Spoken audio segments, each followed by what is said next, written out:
मैंने जगन्नाथ वेलकम कर मेरा गोटे नुआ वीडियो को तो संग मैंने बहुत बिजी रोचे तो से वीडियो ही पोस्ट भी कर टाइम ही मिलनी तो आज टाइम मिली तो संग मैंने आज बाबा क्लोज थी मोर स्टोर तो से स्टोर जाइए से टाइम मिली वीडियो कर तो संग मैंने सकाल सकाल बाबा आज बनई जिलेबी मैं किसी स्पेशल ना एमती ही बनई बाबा बहुत भल मीठा बनाते तो संग मैंने मुझे नहीं आसी खाइबा मुझे फास्ट सकाल ब्रश करके पलि आसली बाबा फास्ट मत जिलेबी दिए खाइबी मैंने बहुत टेस्टी लगे हाथ में स्पेशली बहुत टेस्टी होता भी सीटा खाइबा बहुत दिन पर पखाड़ खाइबी देखा आपको आइटमटा कौन हो तो सब नहीं मोर पखाड़ देखो आज आइटम यहाँ आलू आ टमाटर दड़ा गोटे पाग हम मिक्सचर अच्छी कोबी आलू भाजी थी आउ ये लेंबू अचार ये अमृत भी गोटे पाग हम पूरा चटपटा आ कोली सहित देखिए केते सुंदर देखा जाऊँगी पूरा भात जो पखाड़ भात जो आइटम सब गोटे जिनी मैडम सब तरकारी करके रेडी कर दूसरी खाइबे ना हाथ को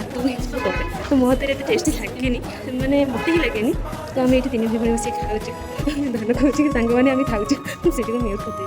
तो मैंने पूरा एंजय कर खाइलु और सब मैंने टेस्टी एत ही थे ना